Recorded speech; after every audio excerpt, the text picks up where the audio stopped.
আমি ভাই বোনেদের বলবো কেউ দিবেন না। 15 এপ্রিল পয়লা বৈশাখের আগে যোগ্যদের তালিকা সুপ্রিম কোর্টে জমা দিতে হবে। আর যদি না দেন 21 তারিখে চেয়ার থেকে টেনে আপনাকে ঘাড় ধাক্কা মেরে বাংলার বাইরে পাঠাবো।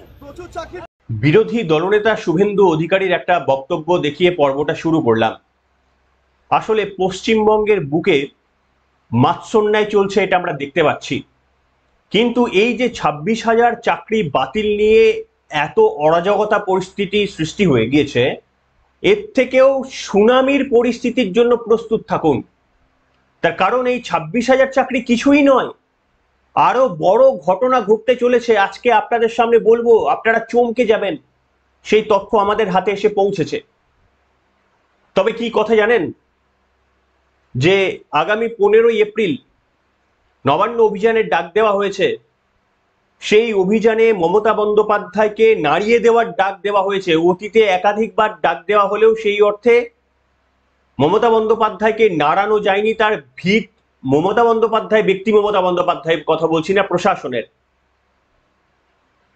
আগামী 15 এপ্রিলের মধ্যে যদি মমতা বন্দ্যোপাধ্যায় পয়লা বৈশাখের মধ্যে যদি না চাকরি প্রার্থীদের সঙ্গে বসে যোগ্য অযোগ্য আলাদা করেন, তাহলে আগামী 21 তারিখে নবান্ন অভিযানের ডাক দেওয়া হয়েছে। বিরোধী দলনেতা তিনি স্পষ্টভাবে বললেন যে তিনিও থাকবেন। সেই বক্তব্যটা শোনাচ্ছি বটে, কিন্তু আজকের বিষয় এটি নয়। আপনাদের সামনে যে তথ্য দেখাবো আপনারা চমকে যাবেন। কিন্তু শুনে নিন আগে বিরোধী দলনেতা শুভেন্দু অধিকারীর বক্তব্য। উড়ার কিছু নেই, 3 মাসের কোনো কাটাবো ডেট। কিন্তু মমতা ব্যানার্জি আজ যা বলেছে করতে হবে। উনি সুপ্রিম কোর্টে রিভিশন পিটিশন করেছেন, উনাকে যোগ্য তালিকা সুপ্রিম কোর্টে জমা করতে হবে। পরিষ্কার ডিমান্ড, যোগ্য তালিকা আপনাকে দিতে হবে, নইলে 21 এপ্রিল নবান্নতে দেখা হবে। এরাদের যদি আপত্তি না থাকে আমি যাবো। আপত্তি নেই, না থাকলে শুভেন্দু অধিকারী তিনি জানালেন যে 21 এপ্রিল নবান্ন চলছে অভিযানে যদি চাকরিহারারা চান তাহলে শুনলেন।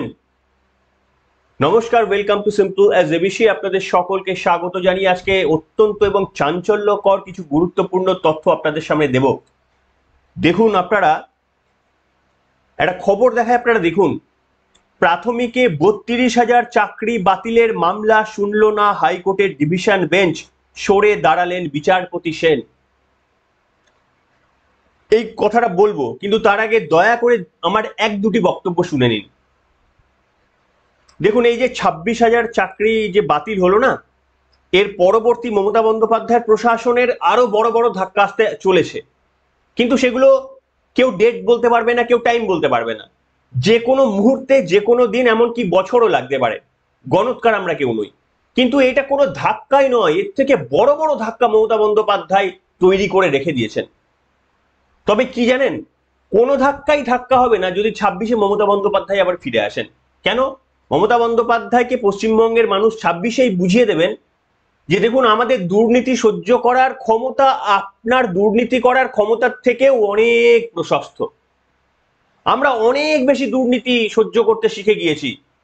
আপনি যত খুশি প্রশাসনের মাধ্যমে দুর্নীতি করুন, আমরা আরো শক্তি বাড়িয়ে দেবো আপনাদেরকে, আমরা আরো সবুজ আবির ওড়াবো। সেই কারণেই বলছি, এই যে সুনামি আসতে চলেছে, আমি যে কথাগুলো বলছি, এই সুনামিও পশ্চিমবঙ্গের মানুষ, দুর্নীতির সুনামি আমরা পশ্চিমবঙ্গের মানুষ, তো আমিও, আমরা হজম করে নেব। আর এটাতেই মমতা বন্দ্যোপাধ্যায়কে মমতা বন্দ্যোপাধ্যায় পরিণত করেছে। মমতা বন্দ্যোপাধ্যায় আজকের মমতা বন্দ্যোপাধ্যায় হতে পারতেন না।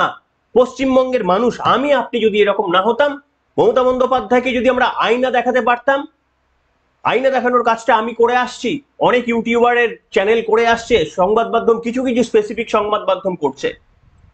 এই আয়না দেখে মুখ্যমন্ত্রী যদি সতর্ক হয়ে যেতেন, আজকে প্রশাসন বাঁচতেন, তিনি নিজে বেঁচে যেতেন, রাজনৈতিকভাবে পশ্চিমবঙ্গের মানুষ মুক্তি পেত। কিন্তু সে তো ছেড়েই দিন, পশ্চিমবঙ্গের মানুষ আমরা সকলেই উল্টো দিকে ঝাঁপ মারছি। এবার আসি আপনাদের সেই তথ্যে। প্রাথমিকে 32,000 চাকরি বাতিলের মামলা, এই যে 26,000 আপনার ক্লাস 7, 8, 9, 10 মাধ্যমিক উচ্চ মাধ্যমিকের 26,000 চাকরি বাতিল হলো বলে একেবারে হুলুস তুলুস কাণ্ড পড়ে গেল, আরো 32,000 চাকরি বাতিলের নির্দেশ ইতিমধ্যেই দিয়ে রেখেছে কলকাতা হাইকোর্ট, মনে আছে? সেটাতেও বিচারপতি অভিজিৎ গঙ্গোপাধ্যায় একজন পথপ্রদর্শক ছিলেন। আজকে বিজেপির এমপি রয়েছেন বলে আমরা সেই অর্থে বলতে পারবো না, কিন্তু সেই সময় তিনি দাঁড়িয়ে পথ প্রদর্শনার কাজটা করেছিলেন পশ্চিমবঙ্গে। এই মামলা 32,000 প্রাথমিক চাকরির এই মামলাটি মহামান্য বিচারপতি সৌমেন সেনকে মনে আছে? যদি মনে না থাকে তাহলে ছোট্ট করে মনে করিয়ে দিই, বিচারপতি অভিজিৎ গঙ্গোপাধ্যায় মাননীয় বিচারপতি সৌমেন সেন সম্পর্কে বিস্ফোরক অভিযোগ তুলেছিলেন, তার বেঞ্চ সম্পর্কে বিস্ফোরক অভিযোগ তুলেছিলেন। সুপ্রিম কোর্টে সে নিয়ে মামলা পর্যন্ত হয়েছিল, কাজের কাজ কিচ্ছু হয়নি। বিচারপতি বলেছিলেন পক্ষপাত দুষ্ট রায়ের কথা, কিছু কিছু প্রভাবশালী ব্যক্তি, তার মধ্যে অভিষেক বন্দ্যোপাধ্যায়ের নাম চলে এসেছিল, তাদেরকে বাঁচানোর কথা বলেছিলেন বিচারপতি। তখনও তিনি বিচারপতি ছিলেন। সুপ্রিম কোর্টে সম্ভবত ওই চিফ জাস্টিস ছিলেন চন্দ্রচূড় মহাশয়। এই চন্দ্রচূড় মহাশয় চিফ জাস্টিস যতদিন ছিলেন, পশ্চিমবঙ্গের মানুষের দুঃখ দুর্দশা কাকতালীয় কিনা জানি না, কিন্তু বহু কারণে বেড়ে গিয়েছিল। আর মমতা বন্দ্যোপাধ্যায়ের রাজত্ব কিন্তু তত সুন্দরভাবে চলছিল। আজকে এই পরিবর্তন হওয়ার জন্য মমতা বন্দ্যোপাধ্যায় প্রশাসন একটু বিপাকে পড়ে গিয়েছেন। কারণ এই যে মহামান্য বিচারপতি সেন, আমি কারোর সম্পর্কে বক্তব্য রাখতে চাই না, আমি যা শুনানি হয়েছিল তা থেকে বলছি, তার বিরুদ্ধে ছেড়ে দিন কোনো বক্তব্য নেননি। বিচারপতি চিফ জাস্টিসের বেঞ্চে 5 জন বিচারপতি ছিলেন, সম্ভবত বৃহত্তর বেঞ্চের শুনানি হয়েছিল 3 জন বা 5 জন, কোনো সিদ্ধান্ত নেওয়া হয়নি। সেই বিচারপতি সেন আজকে এই অরাজক পরিস্থিতি দেখে তিনি মামলাটা ছেড়ে দিয়েছেন, যে 32,000 চাকরি প্রার্থীর প্রাথমিকের যে মানে চাকরির প্যানেলটাই ঢাকি সমেত বিসর্জনের কথা বলেছিলেন বিচারপতি অভিজিৎ গঙ্গোপাধ্যায়। সেইটা সুপ্রিম কোর্টে রাজ্য সরকার গিয়েছিল অন্য একটি কারণে, তার কারণ বিচারপতি অমৃতা সিনহা বলেছিলেন ওই 32,000-এর প্যানেল প্রকাশ করতে হবে। রাজ্য সরকার সুপ্রিম কোর্টে চলে গিয়েছিল। সেই মামলার একটি অংশ এই বিচারপতি সৌমেন সেনের ডিভিশন বেঞ্চে ছিল, তিনি বলেছেন শুনবো না, তিনি অব্যাহতি চেয়ে এটা প্রধান বিচারপতি টি.এস. শিবগানমের কাছে পাঠিয়ে দিয়েছেন। অর্থাৎ এটা আবার নতুন একটি বেঞ্চে যাবে, এবং সেই বেঞ্চ যদি সত্যি মানে খুব দ্রুত সেটা সম্পন্ন করতে পারেন, তাহলে বুঝতে পারছেন কি ভয়ঙ্কর দিন অপেক্ষা করে রয়েছে। 26,000-এ যদি এই হয়, তাহলে 32,000 এখনো, এরপরেও 32,000। শুধু এই 32,000 নয়, এরপরে ধরুন পুরসভা, দমকল, সমস্ত দিকে উত্তরবঙ্গ, যেদিকে বলবেন সব দিক থেকে। দেখুন, আপনাদের আরো একটা খবর দেখাই আমি, এই মুহূর্তে জিনিসটা কম বলে মনে হলেও আপনারা দেখুন, পাহাড়ে নিয়োগ দুর্নীতি, 313 জন শিক্ষকের বেতন বন্ধ করুন, হাইকোর্ট শেষ সুযোগ দিল রাজ্যকে। গতকালের খবর, পাহাড়েও নিয়োগ দুর্নীতি, 313 জনের বেতন বন্ধ করার জন্য অনেকদিন ধরে রাজ্য সরকারকে বলে আসছে, রাজ্য সরকার করছে না। কালকে মহামান্য কলকাতা হাইকোর্ট বলে দিয়েছেন যে আপনি বন্ধ করুন, নাহলে আমরা নির্দেশ দেব বন্ধ করার। অর্থাৎ 200 জন 300 জনের রিক্রুটমেন্টেও সেখানেও ছাড় পায়নি। এই প্রশাসন উপহার দিয়েছে রাজ্যের মাননীয় মুখ্যমন্ত্রী, আর আমরা গোগ্রাসে গিলেছি। সেই জন্যই বললাম যে ভয়ঙ্কর পরিণতি আমাদের জন্য অপেক্ষা করছে। রাজ্যের মাননীয় মুখ্যমন্ত্রী গতকাল এমনিতেই তিনি বলেছেন, যেটা নিয়ে অনেকেই বলছেন তিনি কন্টেম্প্ট অফ কোর্ট করেছেন, সেই বিষয়ে আসছে। কিন্তু আর একটা মনে পড়ে গেল আমার, এই গতকালে আপনারা এই 26,000-এর যে ডিপ্রাইভ চাকরি প্রার্থীদের মাত্র 7,000-কে মমতা বন্দ্যোপাধ্যায়ের কোনোভাবে, আমি জানি না কিভাবে, তাদেরকে একটা কার্ড দিয়েছিলেন যে আমরা যোগ্য বলে। সেখানে 7,000-কে কিভাবে যোগ্য চিহ্নিত করতে পারলেন, এটা নিয়ে প্রশ্ন তো উঠছেই। তিনি হাইকোর্টে, সুপ্রিম কোর্টে যোগ্য অযোগ্য বিচার করতে পারলেন না, অথচ ব্যাচ দিয়ে দিলেন আমরা যোগ্য বলে। এবং সেই যোগ্যরা মমতা বন্দ্যোপাধ্যায়ের সঙ্গে কথা তো বললেন। গতকাল এবিপি আনন্দের ঘণ্টাখানেক সঙ্গে সুমনে বিশ্বনাথ চক্রবর্তী একটা মারাত্মক অভিযোগ করলেন যে এই যে যোগ্য কার্ড দেওয়াতেও নাকি এখানেও নাকি টাকা দেওয়া হয়েছে। কোথায় যাবেন একটু ভাবুন। আমি তো সত্যি মিথ্যা জানি না, আপনারা একবার দেখে নেবেন, আমি ভিডিওটা দেখাতে পাচ্ছি না। গতকালের অর্থাৎ 7 তারিখের ঘণ্টাখানেক সঙ্গে সুমনে বিশ্বনাথ চক্রবর্তী বলেছেন যে এখানেও নাকি টাকার বিনিময়ে তাদেরকে ঢোকানো হয়েছে। আমি সত্যি মিথ্যা জানি না, তবে আমি যে ভিডিওটা পেলাম যে ওই যে ভিড়ের মধ্যে এমন কিছু লোকজন ছিলেন, তারা কিন্তু চাকরি প্রার্থী ছিলেন না, বঞ্চিত চাকরি প্রার্থী ছিলেন না। একটা মিডিয়া ফুটেজ আপনাদের দেখাবো, দেখুন। অর্থাৎ তাহলে কি এখানেও দুর্নীতি? দুর্নীতির সভাতেও কি দুর্নীতি? আমি বলতে পারবো না, দেখুন ভিডিওটা। না, আমরা স্বেচ্ছাসেবক আমাদের ইয়েতে এসেছি। কোথা থেকে এসেছেন? কিসের স্বেচ্ছাসেবক? Excuse me, আপনারা কি 2016 ক্যান্ডিডেট? না, আমরা স্বেচ্ছাসেবক আমাদের ইয়েতে এসেছি। কোথা থেকে এসেছেন? না, আমরা স্বেচ্ছাসেবক আমাদের ইয়েতে এসেছি। কোথা থেকে এসেছেন? না, আমরা স্বেচ্ছাসেবক আমাদের ইয়েতে এসেছি। কোথা থেকে এসেছেন? কিসের স্বেচ্ছাসেবক? আপনারা কিসের স্বেচ্ছাসেবক? দাদা, আপনারা কি ক্যান্ডিডেট 2016? তাহলে আপনারা এখানে, কারণ আজকে তো খালি 2016 যারা তাদেরকেই ম্যাডাম ডেকেছেন। দাদা, আপনারা কি 2016 ক্যান্ডিডেট? তাহলে আপনারা কারা?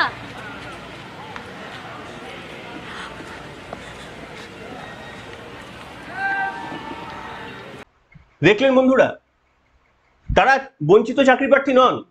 তারা কে তারা নিজেরাই জানেন না, ক্যামেরা থেকে ছুটে পালাচ্ছেন। তাহলে কি এখানেও দুর্নীতি? আর এখানেও সাধারণ মানুষ বিশ্বাস করছেন, বঞ্চিত চাকরি প্রার্থীরা বিশ্বাস করছেন? আমার কিছুই বলার নেই। আমার শুধু এটাই চিন্তা হচ্ছে যে কত দুর্ভোগ পশ্চিমবঙ্গের মানুষ নিজেদের কপালে জমিয়ে রাখছেন।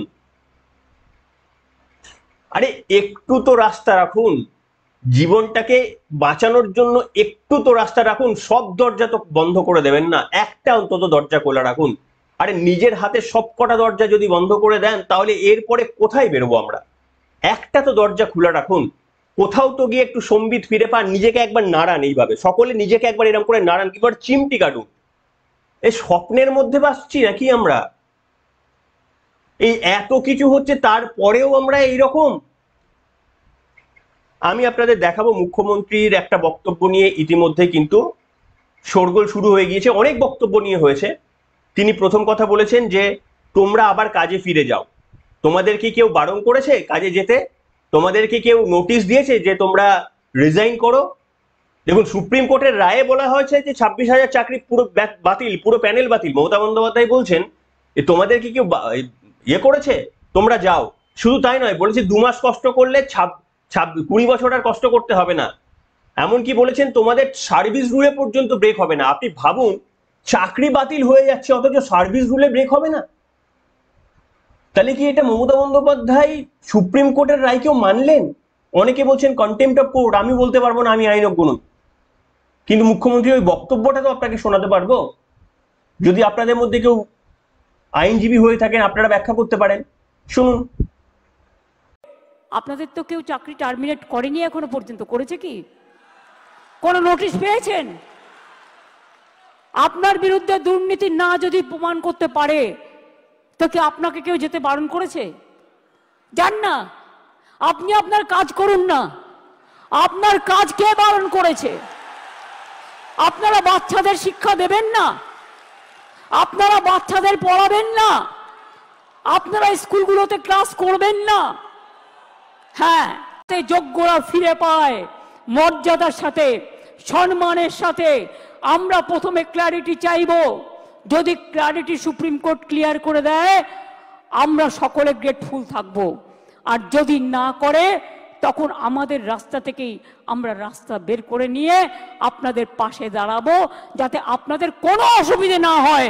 2 মাস সাফার করলে 20 বছর সাফার করতে হবে না। আর ওই 2 মাসও পুষিয়ে দেবো, এটা মনে রাখবেন। আমার জীবনে কথা মানে কথা। আমি যদি কাউকে কথা দিই, আমি লাস্ট পর্যন্ত সেই কাজটা করে দেখাই। কারো দোয়া ভিক্ষে চাই না। শুনলেন বন্ধুরা? শুধু এটা নয়, এরকম অজস্র বিষয়ে মুখ্যমন্ত্রী মমতা বন্দ্যোপাধ্যায় যা যা বক্তব্য পেশ করেছেন, সেগুলো অত্যন্ত ভয়ঙ্কর। যারা প্রতারিত হলেন, তারা দ্বিতীয়, তৃতীয়, চতুর্থ এরকম আরো ভার্সনের জন্য, প্রতারিত হওয়ার জন্য তাদেরকে প্রস্তুত থাকতে হবে। মমতা বন্দ্যোপাধ্যায় বলেছেন যে শুধু যোগ্য নয়, আগে যোগ্যদেরটা করি, তারপরে অযোগ্যদেরটা আমরা ভাববো। বা এক্স্যাক্টলি কি বলেছেন আমি শোনাবো। অর্থাৎ তিনি অযোগ্যদেরও পাশে থাকার বার্তা দিয়েছেন। আর এটাতেই সেখানকার যারা উপস্থিত ছিলেন তারা সত্যি রেগে গিয়েছেন যে আপনি কি করে মুখ্যমন্ত্রী হয়ে অযোগ্যদের থাকার বার্তা দিচ্ছেন। কিন্তু প্রশ্ন হচ্ছে যে দেখুন, এক জিনিস মুখ্যমন্ত্রী করে যান, কিন্তু তা সত্ত্বেও আমরা প্রত্যেকবারই অবাকই হই, আর কিছু করি না। আমরা শুধু এই অবাকই হই, কিন্তু ভোটের লাইনে আমরা সব ভুলে যাই। শুনুন মমতা বন্দ্যোপাধ্যায় এই অযোগ্য সম্পর্কে কি বলেছিলেন। যোগ্যদেরটা হয়ে যাক, বাদ বাকি যারা থাকবেন, যাদের অযোগ্য বলা হচ্ছে, তাদের বিরুদ্ধে কি কি এভিডেন্স আছে আমি দেখব। শুনলেন বন্ধুরা, এরকম আপনাদের কাছে আমি হাজারটা বক্তব্য শোনাতে পারি, যেখানে মুখ্যমন্ত্রীর বক্তব্যগুলো ওই চেয়ারে দাঁড়িয়ে বলা যায় কিনা, বা বললেও কি সুরাহা হবে কিনা তা নিয়ে প্রশ্ন ওঠে। নাকি আরো একবার আমরা না, আপনারা যারা কম্পিউটার স্টুডেন্ট, আপনারা দেখবেন nested if, nested for loop, মানে ফর লুপের গল্প শুনেছেন, নেস্টেড ইফ এলস এর আপনারা লজিক জানেন। এইটা পুরো না, এই দুর্নীতিটা নেস্টেড ইফ এলস এর মধ্যে জড়িয়ে গিয়েছে। বা একটা ফর লুপের মধ্যে i ইকুয়ালস টু ইনফিনিটি করে ফর লুপের মধ্যে বা ডু হোয়াইল লুপের মধ্যে দিয়ে একটা ঘোরানো হচ্ছে দুর্নীতির এবং প্রতারকদের প্রতারণা, মানে আমরা যারা প্রতারণা হয়েছি সকলেই পশ্চিমবঙ্গবাসীকে ওই ফর লুপের মধ্যে দুর্নীতির আবর্তে ঘোরানো হচ্ছে এই প্রশাসনের দ্বারা। একজন কম্পিউটারের ছাত্র হিসাবে এর ছাড়া আর নতুন ভাবে আপনাদের সামনে ব্যাখ্যা করতে পারবো না। যারা একটু কম্পিউটার জানেন তারা বুঝতে পারবেন। এই হচ্ছে আমাদের প্রশাসন। এর থেকে মুক্তির উপায় কি আছে? আমি আমাদের ঘণ্টাখানেক সঙ্গে সুমনের এবিপি আনন্দের সুমনদেরও পরিচালনা দেখলাম। তিনি বলছেন বিরোধীরা রাজনীতি করছেন। এখানে তো মমতা বন্দ্যোপাধ্যায়ের সুরের সঙ্গে এবিপি আনন্দের সুর মিলে যাচ্ছে। এই এবিপি আনন্দই তো ওই যখন নন্দীগ্রাম সিঙ্গুর আন্দোলনের সময় মমতা বন্দ্যোপাধ্যায়ের পাশে পাশে বসে মুড়ি খেতেন, হেলিকপ্টার চড়ে ভ্রমণ করতেন, সবকিছু করতেন, তো সেটা রাজনীতি ছিল না। তখন মমতা বন্দ্যোপাধ্যায়ের প্রশংসায় পঞ্চমুখ হয়ে বুদ্ধবাবুর চূড়ান্ত নিন্দা করে আর কি কি করা যায় প্রত্যেক দিন, সেগুলো তো সবাই দেখেছি আমরা।